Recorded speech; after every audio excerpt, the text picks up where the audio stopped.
கம்பெனியோட ஓனர் வந்துட்டு அந்த கார்ஸை எப்படி ரிமூவ் பண்றது சொல்லு அப்படின்னு சொல்லி ஒரு வயசானவன்ட்ட கேட்காம அவன் சொல்ல முடியாதுன்னு சொன்ன உடனே கத்திய வச்சு குத்தி கொண்டுருந்தாங்க.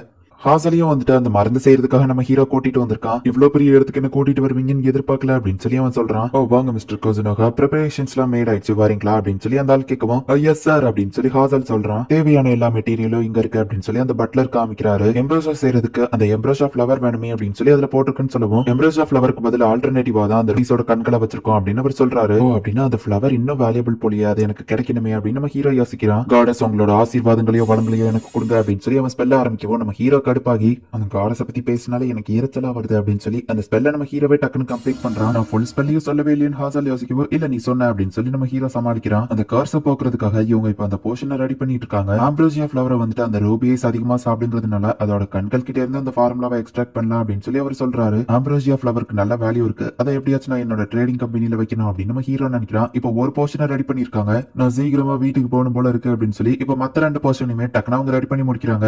அந்த பாட்டில ஒழுக்கா பிடிடா அப்படின்னு சொல்லி நம்ம ஹீரோ நினைக்கிறான். இப்ப அந்த பட்லர் கதவு திறக்கவோ பயந்து கீழே விட்டுறான். ஹீரோ டக்குனு ஒரு பாட்டில பிடிக்கிறான், இன்னொரு பாட்டில் கீழே விழ போகுது. கண்டிப்பா என்னால பிடிக்க முடியாது, என் உடம்புலயாச்சும் சேஃப்டி ஆகுற மாதிரி பண்ணுவோம் அப்படின்னு நம்ம ஹீரோ தலையை போய் முட்டிக்கிடுதான். அவனை அப்புறமா உன்னை வச்சுக்கிடுதேண்டா அப்படின்னு நம்ம ஹீரோ நினைக்கிறான். அந்த மருந்து ஒர்க் ஆச்சா அப்படின்னு நம்ம ஹீரோ கேட்கவோ அதுல ஒரு பிரச்சனை இருக்கு அப்படின்னு பட்லர் சொல்றான். அவனுக்கு அடிபட்டு போய் இருக்கு, என்னாச்சு நம்ம ஹீரோ கேட்கறான். கோசனோகா அவங்களை கியூர் பண்ணலான்னு கிட்டக்கு போனா அவங்க ஒரு மான்ஸ்டர் மாதிரி மாறிட்டாங்க, அவங்க என்ன அட்டாக் பண்ணிட்டாங்க அப்படின்னு அவன் சொல்றான். இது ஒரு லெவல் 8 கார்ஸ் மார்க்குங்கிறதுனால கியூர் பண்ண போனாலுமே அட்டாக் பண்ற மாதிரி அந்த கார்ஸ் தான் அவங்களை ட்ரிகர் பண்ணுது அப்படின்னு சொல்லி ஹாசல் சொல்றான். ஃபர்ஸ்ட் சாதாரண ஒரு ஃபீவர்ல தான் ஸ்டார்ட் ஆச்சு, அதுக்கப்புறமா அவங்க கண்ணு ரெட் கலர்ல மாறிச்சு, அவங்க முடியெல்லாம் கொட்ட ஆரம்பிச்சிடுச்சு. இப்ப இந்த கண்டிஷன்ல வந்து இருக்காங்கன்னா அவங்களை எப்படி காப்பாத்துவேன் அப்படின்னு நம்ம வருத்தப்படவும் நான் அவங்களை புடிச்சு வைக்கிறேன், நீங்க மருந்து கொடுங்க. ஹாசல் நீ போயிட்டு பேலன்ஸ் இருக்கிற மெட்டீரியல் இன்னொரு போர்ஷன் ரெடி பண்ணு அப்படின்னு நம்ம ஹீரோ சொல்றான். ஆனா லெவல் 1ல இருக்கிறவங்களுக்கு இது ரொம்பவே கஷ்டம் அப்படின்னு சொல்லி அவன் சொல்லுவோம். நம்ம ஹீரோ ஜஸ்ட் ஒரு பார்வை தான் பாக்குறான், இவனால மட்டும்தான் அது முடியும் அப்படின்னு ஹாசல் சொல்லுவோம். ஆமா நானும் அவர் திறமையை பார்த்தேன் அப்படின்னு அந்த பட்லர் சொல்றான். உங்க வைஃப் ரூம் காட்டுங்க அப்படின்னு நம்ம ஹீரோ சொல்றான். இப்ப நம்ம ஹீரோ அந்த ரூம்குள்ள போறான். ஃபர்ஸ்ட் செஞ்ச இந்த போர்ஷன் கீழே சிந்தி கிடக்குது, இதோட வாசனைக்கு அவங்க கண்டிப்பா வருவாங்க அப்படின்னு நம்ம ஹீரோ போகும்போது இப்ப கதவை உடச்சுக்கிட்ட வெளியே வரா.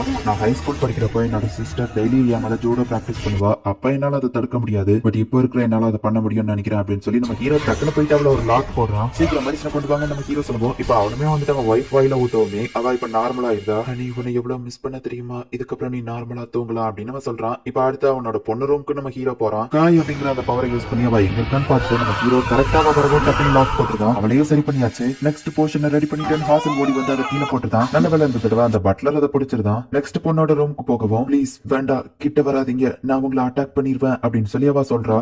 இவ இன்னும் ஃபுல்லா மான்ஸ்டரா மாறல போல அப்படின்னு சொல்லி நம்ம ஹீரோ பாக்குறான். இப்ப திடீர்னு அவ வந்து நம்ம ஹீரோவை அட்டாக் பண்றதுக்காக வரா. இவளையும் அசால்ட்டா நம்ம ஹீரோ லாக் போடுறா. இப்ப மருந்து கொடுத்து காப்பாத்திருந்தாங்க. உங்களுக்கு ரொம்பவும் தேங்க்ஸ் கோசனோகா அப்படின்னு அவர் சொல்லவும் பரவாயில்ல இருக்கட்டும் நம்ம ஹீரோ சொல்றான். உங்க திறமெல்லாம் வேற லெவல்ல இருக்கு, உண்மையிலேயே நீங்க யாரு அப்படின்னு சொல்லி அவர் கேட்கவும் நான் ஒரு சாதாரண மெர்ச்சன்ட் தான் அப்படின்னு சொல்லி நம்ம ஹீரோ சொல்றான். எப்படியோ என் பிரச்சனை எல்லாம் முடிஞ்சிட்டு டியர் காடஸ் உங்களுக்கு ரொம்பவும் நன்றி அப்படின்னு நம்ம சொல்லுவோம். நம்ம ஹீரோ கடுப்பாவறான். டோமவே மியோ நீங்க எதுக்காக எங்க வெயிட் பண்றீங்க நம்ம ஹீரோ கேட்கவும் அவங்களோட ஃபாலோவர்ஸ் நாங்க, நீங்க எங்க போனாலும் அங்க தானே வருவோம் அப்படின்னு அவங்க சொல்றாங்க. அப்ப திடீர்னு இவங்க மேல ஒரு அட்டாக் நடக்குது. நம்ம ஹீரோ மட்டும் தப்பிச்சுட்டா, அந்த மாஸ்க் போட்டவன் தப்பிச்சிட்டாங்க. சரி மத்த ரெண்டு பேர் மாட்டிக்கிட்டாங்களே அப்படின்னு அந்த அட்வென்ச்சரர் பாக்குறான். டோமவேவும் மியோவோ எரிஞ்சிட்டாங்க அப்படின்னு பார்த்தா அவங்க ரெண்டு பேருக்கும் எதுவுமே ஆகல. இதுக்கு வாய்ப்பே இல்ல அப்படின்னு அவங்க ஷாக் ஆகுறாங்க. நம்ம பவர்ஸை காமிக்க கூடாதுன்னு தான் நான் அதை டாச் பண்ணி தள்ளி வந்தேன், நீங்க ஏன் டாச் பண்ணல நம்ம ஹீரோ கேட்கறான். இவங்க கூட சண்டை போடுறது ஃபன்னா இருக்கும்னு நினைக்கிற மாஸ்டர், ஐ மீன் உங்களுக்கு ஒரு பாடம் கத்து கொடுக்கணும்ல அப்படின்னு சொல்லி டோமவே சொல்றா. கிட்டத்தட்ட 20 அட்வென்ச்சரர்ஸ்க்கு மேல அந்த இடத்துக்கு வராங்க.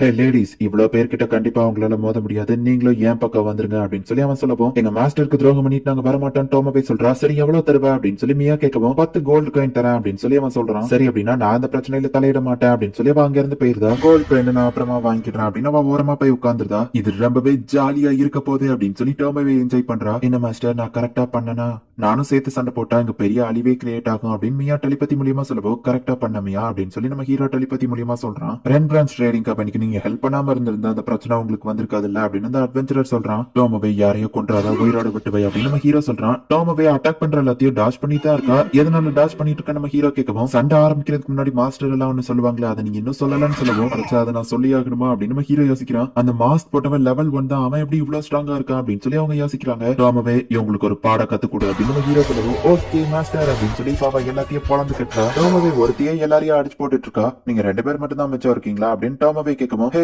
எங்களுக்கு வந்து கொஞ்சம் ஹெல்ப் பண்ணலாம்ல அப்படின்னு சொல்லி அவன் மியாவை பார்த்து கேட்கவும் மறந்துட்டியா நான் இதுல தலையிட மாட்டேன்னு தான் சொன்னேன் மியா சொல்லவும் அப்படின்னா உனக்கு கோல்ட் காயின் வேணாமா அப்படின்னு நம்ம கேக்குறான். நீ செத்ததுக்கு அப்புறம் கூட உன்கிட்ட இருந்து நான் எடுத்துக்கிட முடியும் அப்படின்னு அவ சொல்றா. டெலிபோர்டேஷன் மேஜிக் யூஸ் பண்ணி ஒருத்தர் தப்பிச்சு போகலான்னு போகும்போது டக்குன்னு நம்ம ஹீரோ அவனை போய் பிடிச்சிருக்கான். இப்போ ஒரு ஷார்ட் ஸ்வாட் எடுத்துக்கிட்டு அவன் அட்டாக் பண்றதுக்கு ரெடி ஆகுறான். பரவாயில்ல உன்னோட ஸ்வாட் நல்லா தான் இருக்கு அப்படின்னு சொல்லி அவன் அட்டாக் பண்ணலான்னு போகும்போது டாமாவே அசால்ட்டா அவனை அடிச்சு போட்டு அவனை குத்தலான்னு போகும்போது அவ்வளவுதானே நான் சாக போறேன்னா அப்ப அந்த குழந்தைங்க அப்படின்னு சொல்லி அவன் யோசிக்கவும் அவன் மெமரிஸ்ல இருக்கிறத மியா பார்த்துட்டு சரி பொழைச்சு போ அப்படின்னு சொல்லி அவனை விட்டுருதா. அப்படின்னா நீங்க என்ன கொலை பண்ண போறது இல்லையா அப்படின்னு சொல்லி அவன் கேட்கவும் எதுக்காக இப்படி பண்ண அப்படின்னு சொல்லி நம்ம ஹீரோ கேட்கறான். அந்த ரென்ட்ரன்ஸ் ட்ரேடிங் கம்பெனி எங்களுக்கு பண்ணதுக்கு அவனை நான் பழி வாங்காம விட மாட்டேன். அதனாலதான் அவன் ஃபேமிலியில இருக்கிறவங்க தூங்குற மாதிரி ஒரு கர்ஸை போட்டோம் அப்படின்னு நம்ம சொல்லுவோம். ஆனா அது அவங்கள மான்ஸ்டர் எல்லாம் மாத்திருக்கு அப்படின்னு டாமாவே கேட்கறா. டீடைலா எக்ஸ்பிளைன் பண்ண அப்படின்னு நம்ம ஹீரோ சொல்றான். இந்த ரென்ட்ரன்ஸ் ட்ரேடிங் கம்பெனியால நிறைய அட்வென்ச்சரர்ஸ் பாதிக்கப்படுறாங்க. அட்வென்ச்சரர்ஸ் நம்பிதான் அவங்க குடும்பமே ஓடிட்டு இருக்கு. ஆனா ரென்ட்ரன்ஸ் ட்ரேடிங் கம்பெனியோட அந்த அட்வென்ச்சரர் கொஸ்ட் எடுக்கிற சில பேர் காணாம போய்கிட்டு இருக்காங்க அப்படின்னு அவன் வருத்தப்படுவான். அந்த வயசானவன் தான் வந்துட்டு கர்ஸ் நம்ம போடலாம், இதுக்கு ஒரு முடிவு கட்டலாம் அப்படின்னு சொல்லியிருப்பான். அவங்க உயிருக்கு எந்த ஆபத்தும் இல்ல, அவங்க தூங்க மட்டும் தான் செய்வாங்கன்னு சொன்னதுனாலதான் நான் இதுக்கு ஒத்துக்கிட்டேன் அப்படின்னு அவன் சொல்லவும் இவன் சொல்றதெல்லாம் உண்மைதான் மாஸ்டர், அவன் மெமரிஸ்ல செக் பண்ணிட்டேன் அப்படின்னு சொல்லி டோமாவே நம்ம ஹீரோ கிட்ட டெலிபதி மூலியமா சொல்றா.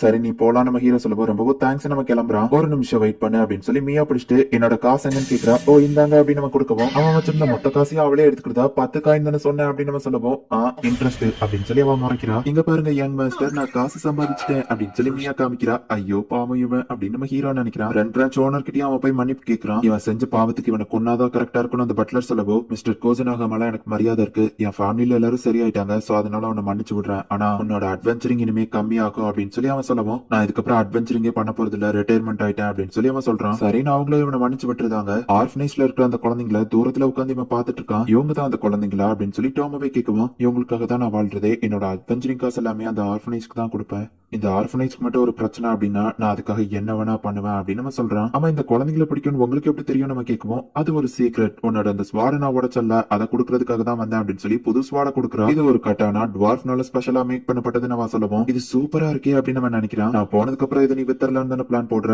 அதுக்கு பதில் நீ எனக்கு கீழே வேலை பாரு, எனக்கு ஒரு ஸ்பையா இரு அப்படின்னு சொல்லி அவன் சொல்லுவோம். உங்களுக்கு நாய் மாதிரி அடிமையா இருக்க சொல்றீங்களா நம்ம கேட்கறான். இல்ல நீ பணத்துக்கு வேலை பார்த்தா போதும் அப்படின்னு சொல்லி அவனுக்கு நிறைய காசு கொடுக்குறா. என்னோட இம்பார்ட்டன்ட் வேலையை நீ பார்த்தா உனக்கு இம்பார்ட்டன்ட் ஆனதை நான் ப்ரொடெக்ட் பண்றேன் அப்படின்னு சொல்லவும் இவனும் சரி ஓகே அப்படின்னு சொல்றான். கோசனோகா இங்க ஒரு ட்ரேடிங் கம்பெனி ஆரம்பிக்கிறான், நம்ம வளர்ச்சிக்கு பாதிப்பு இருக்க கூடாது அப்படின்னு சொல்லி அந்த ரெண்ட் பிரான்ச் ஓனர் சொல்றான். அப்படின்னா இவங்க கெட்டவங்க தான் போல, இதுக்கும் ஜாக்கிரதையா இருக்கணும் அப்படின்னு சொல்லி டோமாவே நினைக்கிறா. ஒரு வழியா எந்த பிரச்சனையும் இல்லாம நம்ம ஹீரோ ரிலாக்ஸா எல்லாரும் கூடயும் உட்காந்து சாப்பாடு சாப்பிட்டு இருக்கான். உங்க 3 பேராலையும் இந்த டெமி பிளேன்ல ஒரு பெரிய பிரச்சனை, டோமாவே மியோ யங் மாஸ்டர் அப்படின்னு சொல்லி யமா சொல்றா. பிரச்சனை இல்லன்னு